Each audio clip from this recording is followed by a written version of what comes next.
기본서 256쪽, 합격서 84쪽에 있는 내용입니다. 부동산 투자회사. 금융에서는 아까 우리가 했던 주택자산 채권, 주택자산 증권 뭐에 해당되는 그 부분은 잘 MBS에 대한 종류를 잘 넘어가면 일단 돼요. 근데 제일 처음 접했을 때 영어 나오지, 모르는 단어 나오지, 그게 이제 멘붕 오는 요소 중에 하나인데 조금만 익숙해지면 한 개도 안 틀려요. 그 부분은. 처음에 잘 모를 때는 사람들이 무슨 자동차 부품 중에 하나인 줄 알았대요. ABS, MBS가. 그런데 좀 지나고 나면 안 틀려요. 왜냐면 답이 너무나 명확하게 보이는 파트이기 때문이에요. 자, 이제 부동산 투자회사 볼까요? 자, 가겠습니다. 합격서 409페이지, 아니 기본서 409페이지, 합격서는 131페이지에 있는 부동산 투자회사 제도에 대해서 보겠습니다. 이 부동산 투자회사는 리츠라고 줄여서 읽어요. 리츠. 부동산 투자회사의 영어 단어 앞글자와 읽기 위해서 끝에 S자를 갖다 붙여서 리츠라고 읽어요.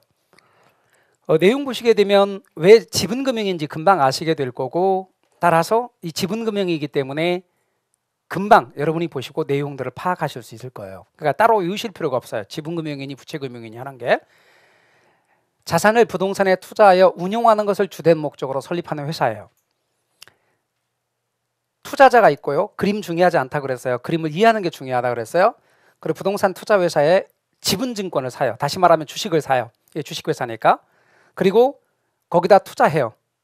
그러면 수익이 나오고 수익을 배당해요. 그러니까 이거는 여러분 보시기에 직접 투자예요? 간접 투자예요?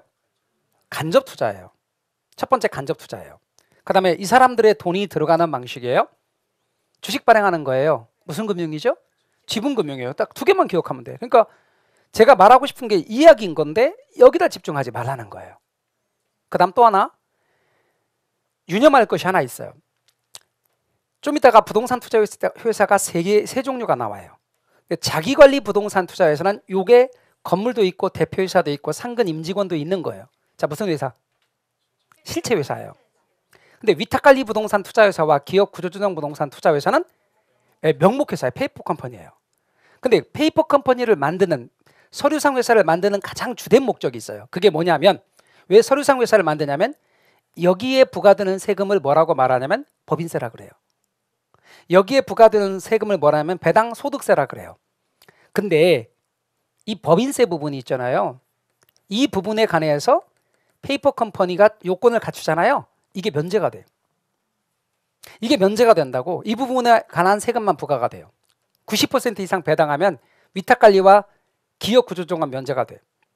근데 자기관리 부동산 투자회사도 원래는 비과세 혜택 주는 걸로 추진했는데 국토부에서는 처음에 그랬는데 세금 주무부서인 국세청이 어디 소속이냐면 기재부 소속이거든요. 기재부에서 반대했어요. 다른 실체회사와의 차별성, 형평성 때문에. 그래서 자기관리 부동산 투자회사는 법인세, 비과세 혜택이 없어요. 자, 그러면 여러분 서류상 회사로서 명목회사를 만들면 법인세, 비과세 혜택이 있다. 이게 서류상 회사를 만드는 가장 주된 목적 가운데 하나예요. 근데 이런 얘기를 언제 한 적 있죠, 제가? 언제 한 적 있냐고. 지난주에 했는데. 어디에 할 때 얘기했죠? 에? 프로젝트 파이낸싱 할 때. PF. 그 PF의 경우도 걔도 일종의 특별 목적 회사 SPC거든. 그걸 만드는 주된 목적이 세금. 따라서 여러분 일정한 요건을 갖추면 법인세 감면 혜택이 있다고. 그게 기본적인 원리로 이해하시면 되고. 자, 그다음 제가 그랬어요. 자기관리가 있고 위탁관리가 있고 기업 구조조정이 있다고 말씀드렸어요. 이거 실체회사예요. 이거 명목회사예요. 서류상 회사라고. 그럼 이거는 당연히 자산운용 전문 인력이라는 게 있어요. 이 자산운용 전문 인력은 제발 좀 절 좀 봐주세요. 이렇게 쓰는 거지만 절 봐주세요. 여러분 자산운용 전문 인력은 전문가 말하는 거예요. 공인중개사 자격을 따고 해당 분야에 5년 이상 종사한 사람, 감정평가사 자격을 따고 해당 분야에 5년 이상 종사하는 사람은요 자산운용 전문 인력이 될 수 있어요. 그를 포함한 임직원을 상근이 뭔지 아시죠? 친구 이름이에요? 늘 출근해서 근무하는 걸 상근이라 그러죠. 이렇게 상근으로 두고 자산의 투자 운용을 직접 수행하는 게 자기관리 부동산 투자회사예요. 그러니까 회사에서 자체적으로 직접 해. 근데 이거는 페이퍼 컴퍼니잖아. 자, 질문. 직원이 있겠어 없겠어? 없지. 페이퍼 컴퍼니니까. 건물이 있겠어 없겠어? 없어요. 지점이 있겠어 없겠어? 없어. 얘네들은 지점 없어. 근데 본점은 있어요. 어떻게 본점이 있을까? 페이퍼 컴퍼니인데. 자, 여러분 회사를 등록을 하려면 주소가 기재될까 안 될까? 그 주소 기재지를 본점이라 그래 그냥. 그럼 여러분이 페이퍼 컴퍼니를 만드는데 요 학원 주소를 페이퍼 컴퍼니로 주소로 기재하면 거기가 본점인 거예요. 그러니까 본점은 있는데 다른 지점은 없어. 직원 없어. 자, 그럼 관리 누가 할까? 네, 위탁회사예요. 어디다 위탁하냐면 자산관리회사에 위탁을 해요. 그럼 자산관리회사는 실체회사일까? 명목회사일까? 당연히 실체회사지. 제 말 이해가 되셨죠? 그리고 여기다 위탁해서 관리해요. 자, 그 다음 느낌상 여러분 셋 중에서 세금 혜택을 어느 게 제일 많이 줄 것 같은 생각이 들어요. 단어만 보면서. 그렇죠. 기업 구조조정을 돕기 위해 만든 회사예요. 얘가 세금 혜택이 제일 많이 있어요. 그리고 다른 혜택들. 예를 들어 여러분 제한이란 말 좋아요 안 좋아요? 이런 거지. 여러분이 이제 어릴 때 생각해봐요. 아니면 자녀들한테 생각해봐요. 친구들 만나도 가도 되는데 너 밤 저녁 8시까지 꼭 들어와. 8시 넘었다면 알아서 해. 8시까지 꼭 들어와. 이거 제한이에요 아니에요? 제한이죠. 8시까지 꼭 들어와야 돼. 그 다음에 또 하나 12시까지만 들어와. 집에만 들어와. 이 셋 중에서 어느 게 날짜 상관없어. 집에만 들어와. 어느 게 제일 편한 거야? 집에만 들어와. 뭔 말인지 아셨죠? 이런 제한이 많으면 많을수록 규제가 있는 거지. 이런 제한이 뭐가 제일 적을 것 같다고? 제한 없음, 의무사항 아님 이런 게 뭐 들어갈 게 보통 어느 걸 갈 때? 왜? 찍을 준비를 잘해야 된다는 거. 예. 의무사항 아님, 제한 없음, 얘라고. 자, 그럼 또 좀 이따가 딱 비교할 겁니다. 자, 뭐가 있다고 그랬지? 3종 세트가 자기관리, 위탁관리, 기업 구조조정 이렇게. 자꾸 외우려고 하면 안 돼. 의미를 자꾸 생각하면서 반복하는 거. 그게 외워지는 거예요. 처음부터 제가 말하는 이제 외우면 좋긴 한데 부담스러우니까. 그죠? 자꾸 이제 이거 외우셔야 됩니다. 그런 날 많이 제가 습관적으로 옛날 해봤더니 너무 부담스러워요. 막 그래요. 그렇죠. 사실 맞잖아요. 그죠? 그러니까 좀 부담 덜 주려고 진짜 내가 노력하는 건데 어차피 우리가 끝까지 하는 거니까 자꾸 보세요. 실체 형태는 아까 무슨 회사랬지? 자기관리가 뭐냐고 하니까 실체 형태가 실체 회사죠. 실체형 혹은 실체 회사. 얘는 명목형, 명목회사. 얘는 명목회사. 자산의 투자 운영 어떻게 한다 그랬죠? 직접 한다 그랬죠. 내부에서 직접. 얘는 위탁한다 그랬죠. 어디에 위탁? 자산관리회사라는 곳에 위탁한다 그랬죠. 설립자본금 자기 사귈 때 얼마 있어야 되는지 아세요? 자기는 5억은 항상 있어야 돼요. 이 5억 없으면서 사귀려고 그러면 안 돼. 무조건 5억이 있어야 돼. 그리고 위탁이나 기업 구조조정은 이보다 낮아. 딱 기억할게. 5억 그다음에 뭐해? 3억이야. 그런데 자기 사귈 때 5억이 있어야 되지만 자기 결혼하고 신혼집 마련하려면 얼마 있어야 되는지 아세요? 70억 있어야 돼. 이거 엄청난 자기야. 그래서 자기 5억 70억은 꼭 기억하셔야 돼. 이해가셨죠? 그리고 얘는 뭐야? 50억이에요. 50억입니다. 설립자본금이고 그리고 나서 6개월 최저자본금 준비기간을 줘요. 그럼 6개월 동안 요 금액이 되는 거예요. 설립은 쉽게 해주는 거예요. 그 다음에 현물 출자에 의한 설립할 수 없어요. 그러나 영업인가 또는 등록 후에는 최저자본금을 갖춘 다음부터는 현물 출자가 가능해. 현물 출자에 의한 설립할 수는 없지만 설립 이후에 영업인가 또는 등록 후에 최저자본금을 갖춘 후에는 현물 출자가 가능하다. 자, 현물 출자에 의한 설립할 수 있다요, 없다요? 없어요. 근데 현물 출자 할 수 있다, 없다? 있다. 현물 출자는 할 수 있어. 현물 출자에 의한 설립을 못 하는 거지.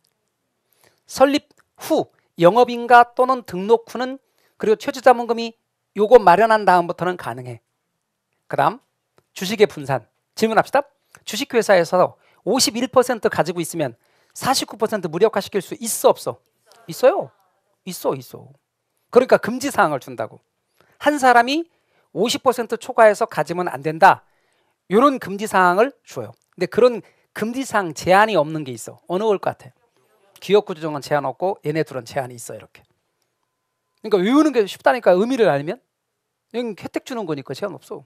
그 다음에 여러분 주식의 공모 일반인한테 30% 이상은 청약할 수 있도록 해야 돼. 영업인가 받거나 등록한 날로부터 2년 이내에 발행 주식 총수의 100분의 30 이상을 일반인한테 제공해야 돼요. 근데 의무사항 아님 없음 그런 게 있어요. 그게 뭐예요? 네. 얘는 제한이 아니야. 없어. 제약이 없는 거예요. 그래서 얘는 30% 이상을 일반인의 청약에 제공해야 되는데 얘는 제한이 없어. 다시 말하면 의무사항이 아니야. 상장 요건 갖추면 다 상장할 수 있어요. 증권시장에 상장할 수 있어요. 감정평가사 또는 공인중개사라서 해당 분야에 몇 년? 5년 이상 종사한 사람은 자기관리 부동산 투자회사에 아까 상근, 자산운용 전문 인력이 될 수 있어요. 그 다음 위탁관리 부동산 투자회사를 기업 구조조정이 그대로 이렇게 따라하는 걸 준용이라 그래요. 준용하거든 되게. 그런데 대부분 준용하지만 혜택은 기업 구조조정에 있는 거죠. 자, 지점 설치할 수 있다 없다? 없다고 그랬잖아 아까. 페이퍼 컴퍼니니까. 그 다음에 임원이 있다 없다? 없다. 직원 없다? 없어. 그러나 본점은 있다고 그랬죠. 주소 기재지가 본점이라고 그랬죠. 본점 위에 지점 설치할 수 없고 라고 나올 때 페이퍼 컴퍼니인데 어떻게 본점이 있을 수 있나요? 이렇게 질문하지 마시고 처음 등록하는 그 주소지가 본점이라 그래요. 아셨죠? 그 다음 회사의 자산 구성입니다. 매 분기 말 현재 총자산의 100분의 80% 이상을 부동산 관련 증권 및 현금으로 구성하되 그중에 70%가 부동산이어야 돼요. 근데 얘는 70%만 구조조정 관련 부동산으로 구성하면 끝이에요. 배당 90% 이상 의무 배당하도록 하고 있어요. 그런데 90% 이상을 의무 배당해도 비과세 혜택 없어. 얘는 90% 이상 배당 시 법인세 면제 혜택이 있어요. 차이 및 사채 원칙적으로는 자기 자본의 2배를 초과할 수 없어요. 자금 차입할 때 사채 발행할 때 이렇게 자기 자본의 2배를 초과할 수 없는 게 원칙이지만 주주총회 특별 결의가 있게 되면 자기 자본의 10배 범위 안에서 가능해요. 합병에 제한이 있는데 자기관리는 자기관리끼리 합병해야 돼요. 위탁관리는 위탁관리끼리 합병하는 거예요. 기업 구조조정은 기업 구조조정끼리 같은 종류끼리만 합병이 가능해요. 그 다음 세제 혜택 자기관리 법인세 면제 혜택 없어요. 위탁관리의 기업 구조조정은 면제 혜택 있어요. 페이퍼 컴퍼니의 가장 주된 목적이라고 그랬어요.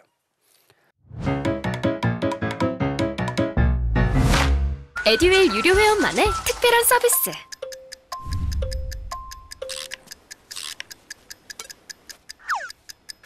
하치하차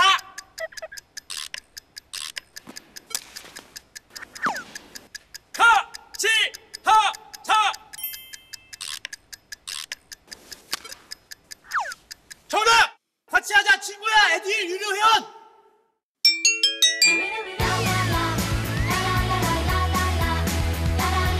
친구 소개하고 현금 받는 혜택. 오직 에듀윌 유료 회원에게만. 에듀윌. 문제로 적용해봐요. 몇 회? 여러분 33회 시험 뭐 어렵네 그렇게 말씀하시지만 매번 시험할 때 30%가량은 쉬워.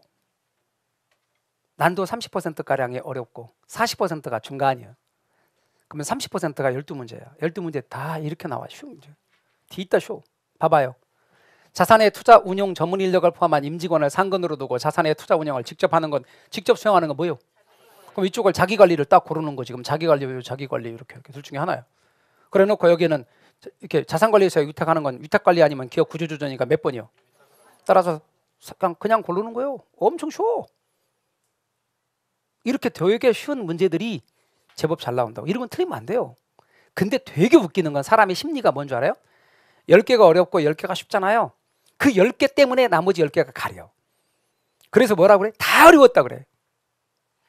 여러분 나중에 틈나는 대로 제가 모의고사 이번에 보신 거 어땠어요? 이렇게 여쭤보거든요. 그러면 여러분들이 하는 말은 똑같아. 딱 정해져 있어. 어려워요. 다음 달 어려워요. 괜찮았어요. 이런 말은 한 번도 없어요. 다 어렵대. 다 어렵대. 그중에 아까 말한 것처럼 30%가량은 뒤있다 쉬운 문제가 있음에도 불구하고 그게 가린다니까. 그래서 연습이 필요하고 자꾸 이런 답을 잘 찾아내는 훈련하셔야 돼요. 아셨죠? 또 볼까요? 부동산 펀드는 425페이지인데요. 합격서에는 넣지 않았어요. 출제 빈도가 워낙에 없어요. 그런데 왜 설명하려고 하냐면 이게 지분금융이고 간접투자라는 것만 아시면 좋겠는데요. 그냥 외울 게 아니라 한번 이해해 놓으면 외우지 않아도 되는 게 진짜 많거든요. 얘는 뭐냐면 이거예요. 자, 지분금융 방식이라는 거 일단 구조가 이렇거든요. 자산운용회사 또는 자산운용사, 이 자산운용회사가 이런 데서 판매를 해요. 펀드를. 증권회사나 은행이나 보험회사 같은 데서. 여기다 이렇게 위탁해서 투자자들한테 투자자 돈이 들어가요. 그런데 그 증권이나 이런 그 펀드 같은 걸 실물로 보관하는 회사가 수탁사거든요. 그리고 여기다 투자를 해요. 이렇게. 그럼 이제 수익을 얘가 내서 이렇게 배당하는 거거든요. 다시 말하면 수익금을 분배하는 거란 말이에요. 그럼 얘를 통한 직접 투자예요, 간접 투자예요? 간접 투자고 이렇게 투자자 돈 끌어다가 자금 조달하니까 무슨 금융이에요? 지분금융이지. 그래서 수탁사는 아까 실물로 보관하는 회사고 이런 구조거든요. 이거 하나도 안 중요하고 여러분이 꼭 기억할 거는 지분금융 방식이고 간접 투자라는 것만 이해하시면 돼요. 그러니까 우리 지분금융 외울 때도 뭐뭐뭐가 지분금융이었어요. 부동산 펀드, 그 다음에 공모회의에 증자하는 거, 그 다음에 니츠, 그 다음에 신디케이트, 조인트 벤처 이런 것들이 전부 다 투자자 돈 가지고 하는 거기 때문에 전부 다 지분금융이야. 투자자 돈 끌어다가 하는 건 다 지분금융이라고 그렇게 이해하시면 돼요. 아셨죠? 자, 그래서 여러분은 요 구조만 아시면 된다. 그림 하나도 안 중요하다. 됐죠? 자, 그 다음 부동산 개발 및 관리론으로 넘어가 봐요. 이제 부동산 개발 및 관리론으로 넘어가면 12.3%가 나오는데 보통 4문제 내지 5문제가 나오거든요.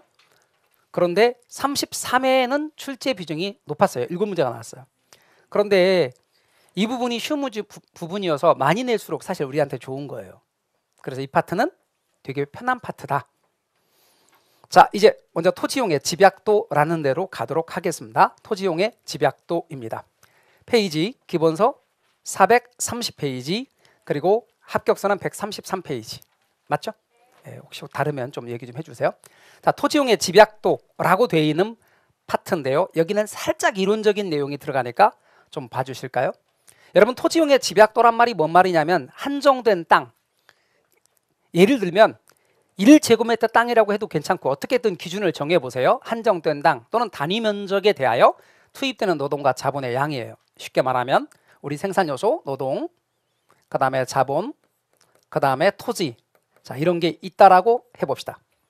그런데 이 땅에 이렇게 노동과 자본의 경우를 투입하는 거지. 그럼 1제곱미터의 땅에 노동과 자본의 투입이 많이 되느냐 적게 되느냐 그 정도를 토지용의 집약도라고 한단 말이죠. 많이 투입되면 집약일까 조방일까? 집약적 토지용이라고 그래. 집약이에요.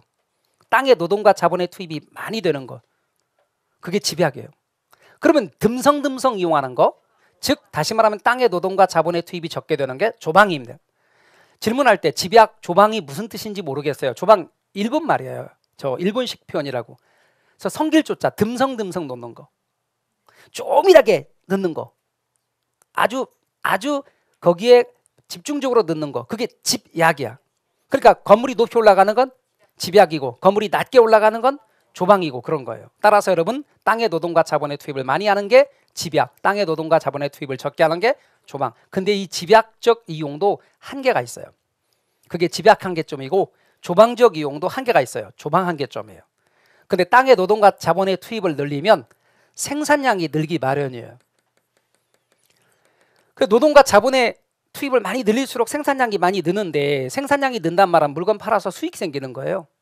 그 수익을 얼마까지 가장 생산하는 게 적정하냐면 이윤이 극대가 될 때까지 생산해야지.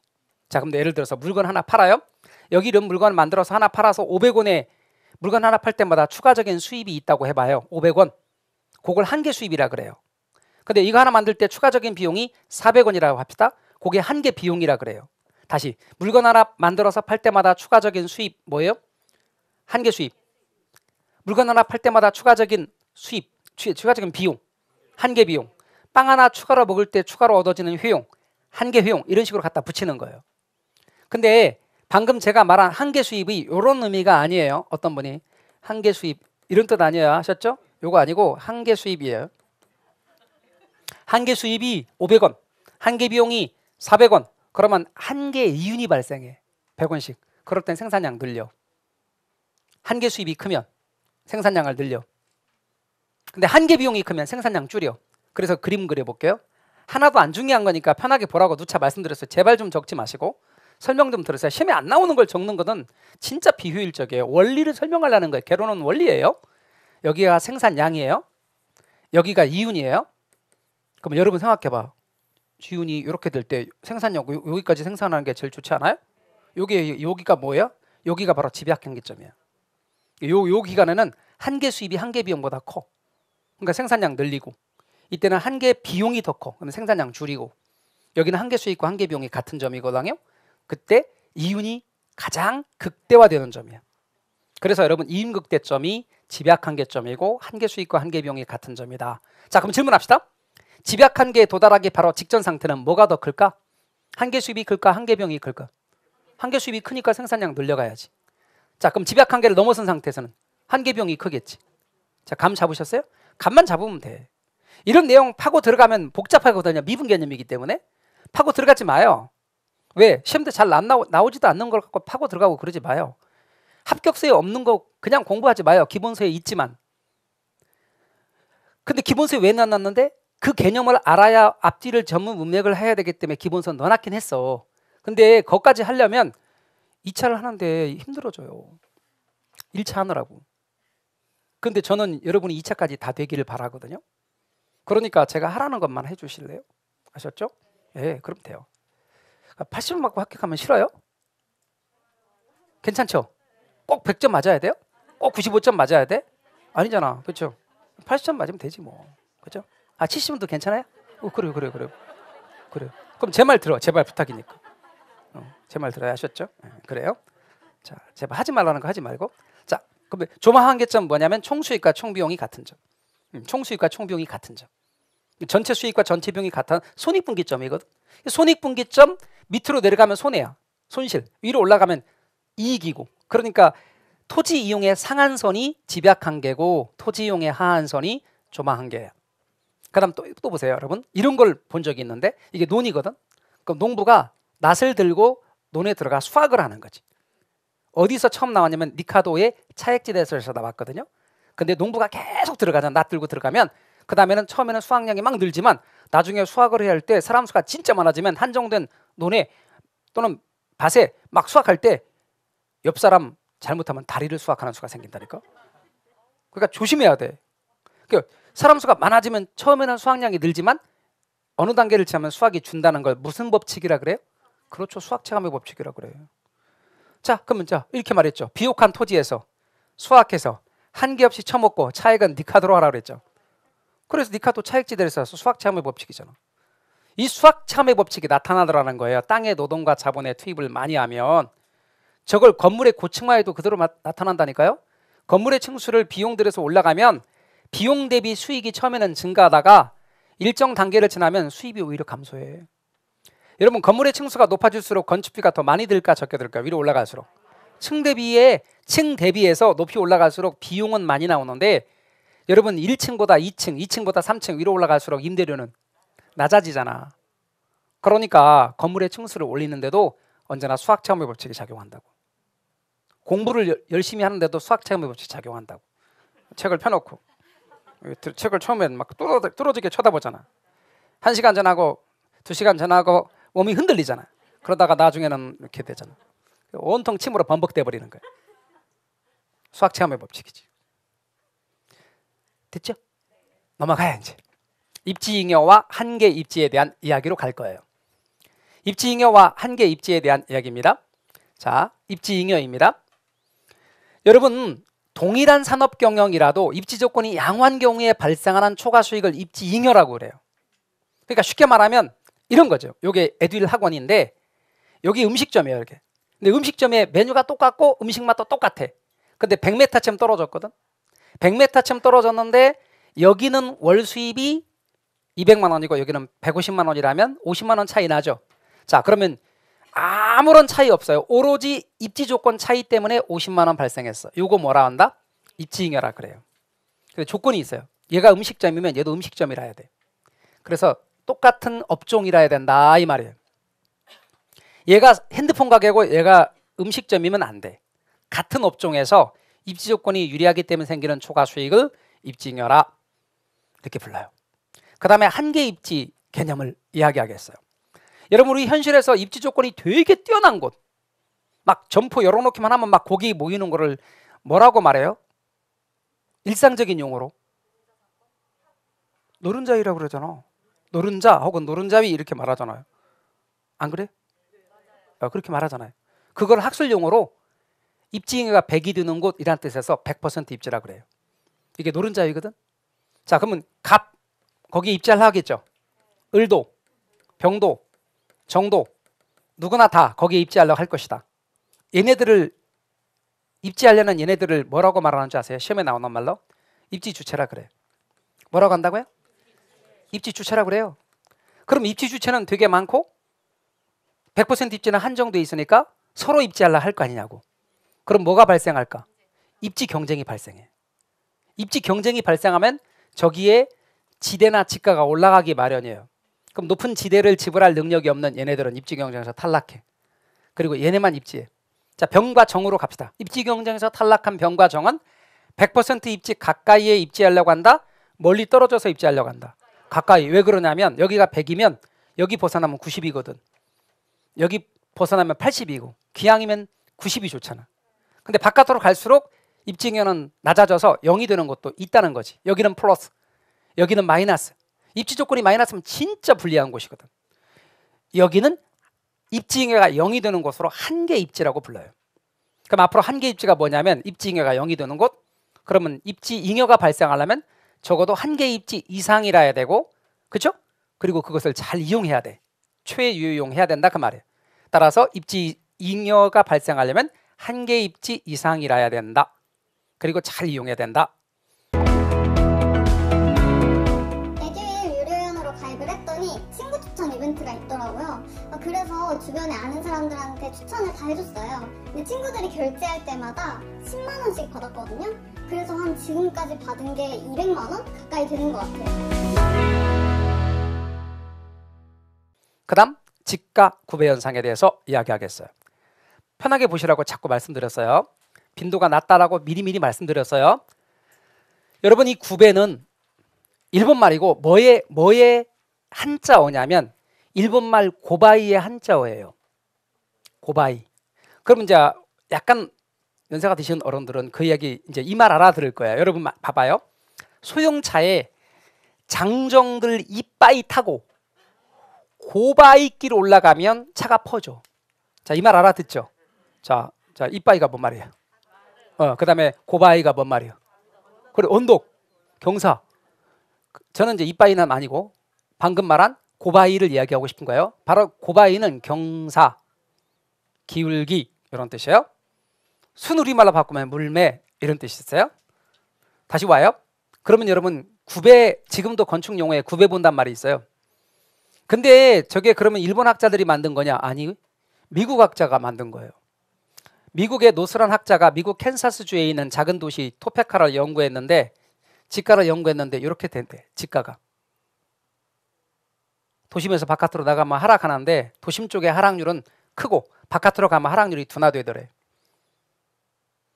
지가의 모양이 고바이키처럼 생겼다는 거예요. 일본식으로. 그럼 미국 학자가 만든 걸 일본 학자가 자기식으로 표현해서 저렇게. 그런데 우리 초창기에 일본에서 공부하고 오면 참 뻐길만 했었거든. 내가 말이야 이렇게. 그런 학자들이 일본에서 쓴 걸 그대로 갖다가 사용을 한 거예요. 이런 뜻이에요. 지가가 도심에서 도로를 따라 외곽으로 나갈수록 점점 낮아지는 현상이거든요. 이게 지가 구배 현상, 그런데 옛날에는 그게 시험에 잘 나왔을지 몰라도 지금은 거의 안 나와요. 일본식 저 표현도 잘 안 쓰고 실은 쓰려면 토페카 연구라고 말을 해야 더 정확한 표현일 거예요. 토페카 연구. 뭔 얘기인지 아셨겠죠? 직가 구배 현상 또는 직가 구배 곡선. 그다음 직주분리하고 직주조건을 설명할 텐데 직은 직장을 주는 주거를 가리키는 말이에요. 직장을 도심에 두고 있는 근로자가 주거를 외곽으로 옮기는 거예요. 직주분리. 그 왜 그럴까? 자, 직장 여기 있거든요. 근데 주거를 이렇게 외곽으로 옮기는 거예요. 그 왜 그럴까? 원인. 자, 원인 암기하려고 하지 마시고 이해해 보세요. 일단 여기에 땅값이 비쌀까 쌀까? 비싸요. 집값도 비싸고. 그래 도심의 집가가 아주 높아. 그래서 외곽으로 나간대. 여기에 공기, 환경 좋아요, 안 좋아요? 환경이 악화돼서 아토피가 생겼대. 아이를 낳는데 아이들이 아토피가 많아. 그래서 바깥으로 나가요. 아는 어느 선생님은 후배 선생인데 아들을 이렇게 둘 낳았는데 아토피가 있어. 서울에 아파트 팔고 저렇게 외곽 쪽으로 아주 멀리 나갔어요. 근데 땅을 사서 거기다 건물을 올린대. 그래서 제가 그 친구한테 야, 그 출퇴근이 그게 쉽지 않은데 그 잠깐 살아보고 이렇게 하지 이렇게 얘기했는데 그 친구는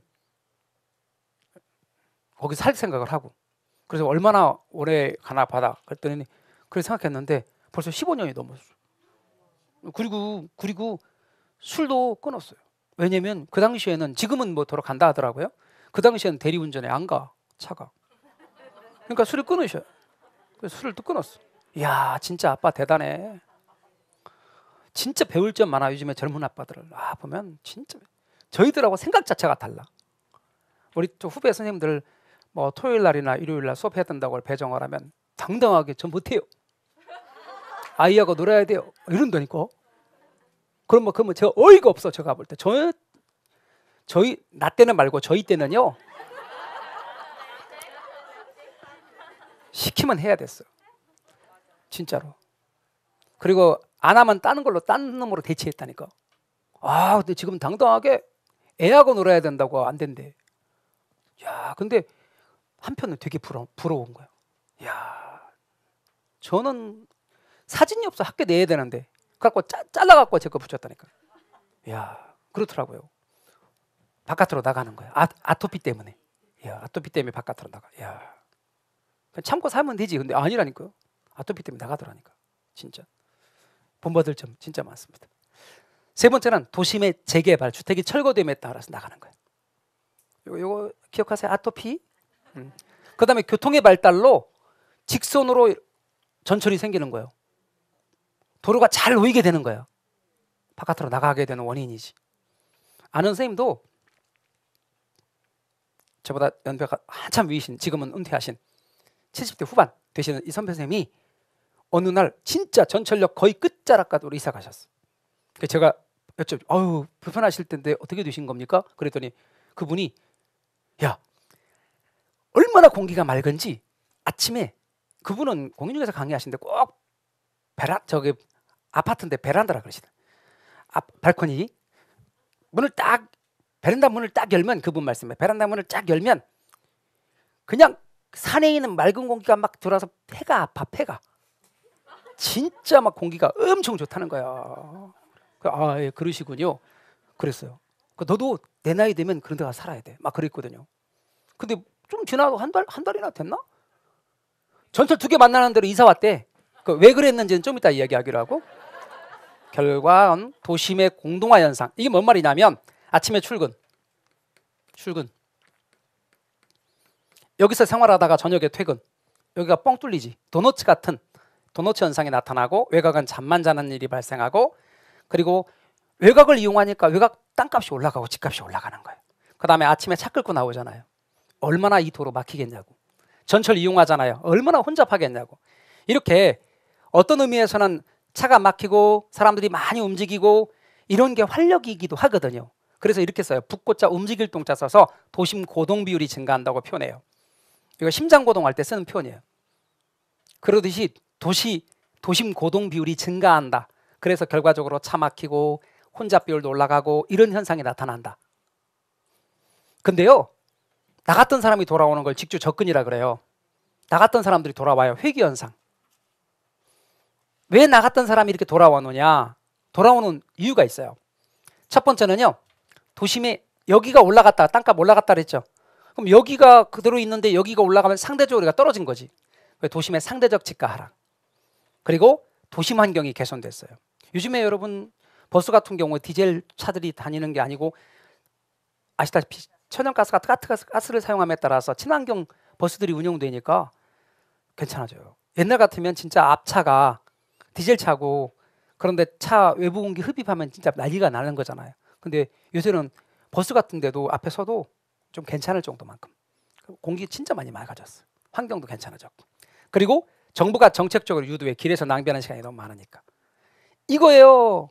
이거 교통체증이 심하 돌아오는 이유 중에 하나가. 그 선생님이 다시 오셨어요. 팔고 이사 온 건 아니고 전세를 주고 오시는 거야. 그 왜 어떻게 오셨어요? 그랬더니 하는 말이 뭐라고 아세요? 야, 공기고 지랄이고 내가 죽겠어. 그러는 거예요. 그 왜 그러시는데요? 그랬더니 종점이 아니시잖아요. 종점 바로 전이니까 운이 좋으면 아침에 앉아서 타고 오시는데 운이 나쁘면 아침에 못 타고 오시는 거예요. 그러면 점점 도심으로 오면서부터 사람수가 많아지니까 엄청 치대고 와갖고 아침에 강의하려면 미치겠대. 저녁에 퇴근할 때도 사람이 많으니까 못 앉아 가셔. 그러다가 거의 집에 임박할 때쯤 돼야 앉는다는 거지. 막 그런 게 있다 보니까 너무 힘들대.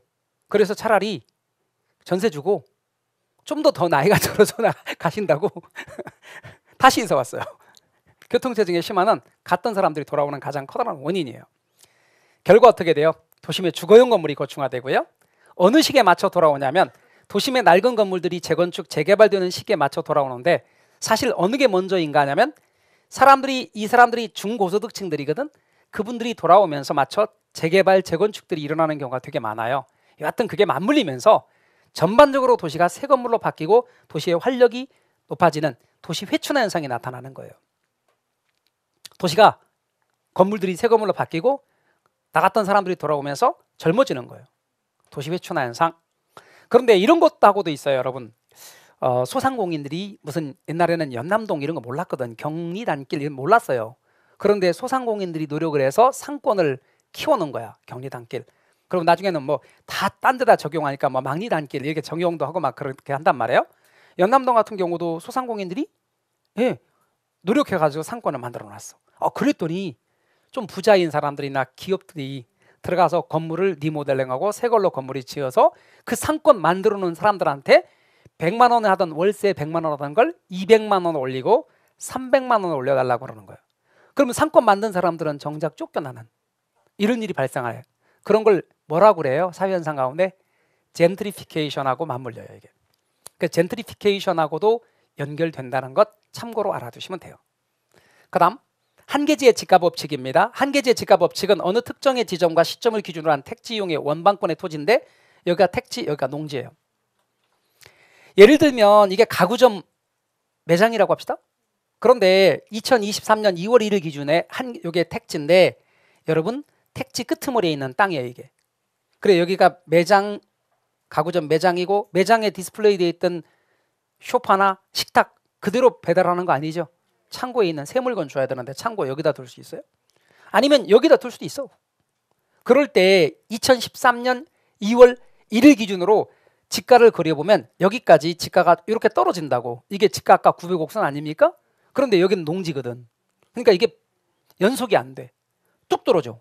그래 지가의 불연속 구간이 존재하고 지가 단절 현상이 나타난단 말이에요. 그래서 단절 지가 현상이 나타난다.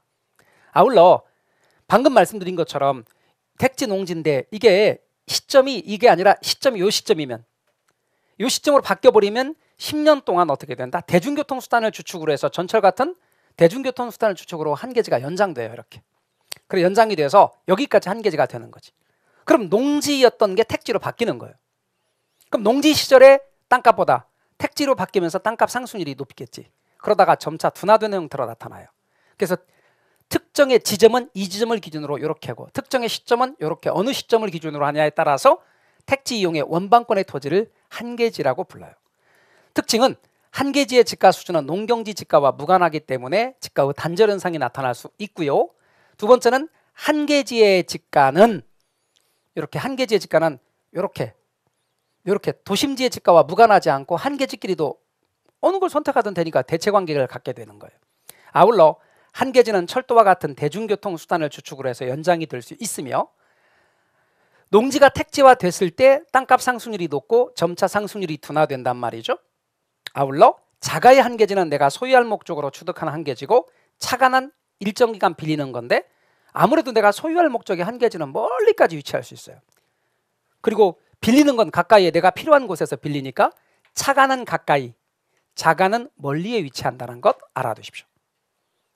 여러분 내가 사는 거는 저 지방에도 살 수 있잖아. 동해안도 살 수 있고 저 남해안도 살 수 있고 심지어 제주도도 살 수 있잖아요. 근데 필요한 건 내가 거주지가 강남이면 내가 빌리는 건 강남 같은 데서 빌리겠지. 그래 안 그래요? 그런 의미예요. 편하게 생각하시고. 그 다음 도시 스프롤 현상에서 스프롤은 확산이에요. 여러분 가장 핵심 키워드가 확산인데요. 꼭 기억하셔야 돼. 확산은 확산인데 무질서 불규칙이 꼭 들어가야 돼. 무질서하고 불규칙적으로 확산되는 건데요. 원인은 개발도상국 후진국에서 이렇게 도시계획이나 토지용계획을 소홀히 한 데서 원인을 찾아요. 아울러 특징은 최유효용에서 괴리됨으로써 일어나는 현상이고 최고 최선의 이용을 하지 못한 데서 오는 현상이고 주거지역에만 생기는 게 아니라 상업지역이나 공업지역에서도 스프롤은 발생하며 질문합시다. 대도시 도심부에서 주로 발생할까? 도시 확산은 외곽부에서 발생할까?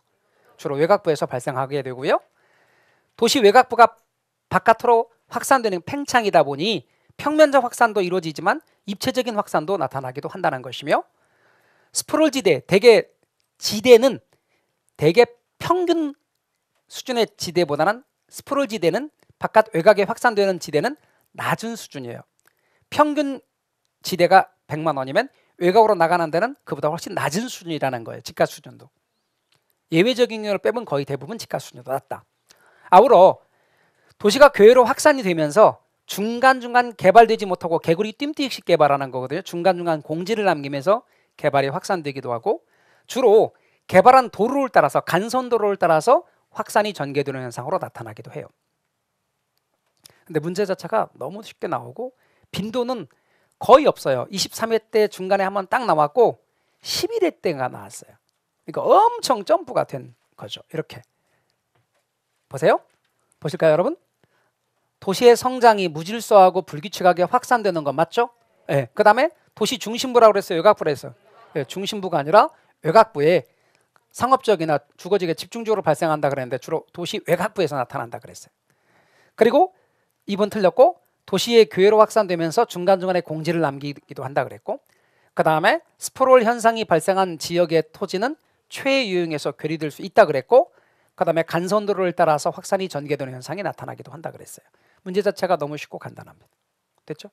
자, 부동산 이용의 출제 비중은 낮습니다. 부동산 개발로 들어가도록 할게요. 쉬었다 하시죠.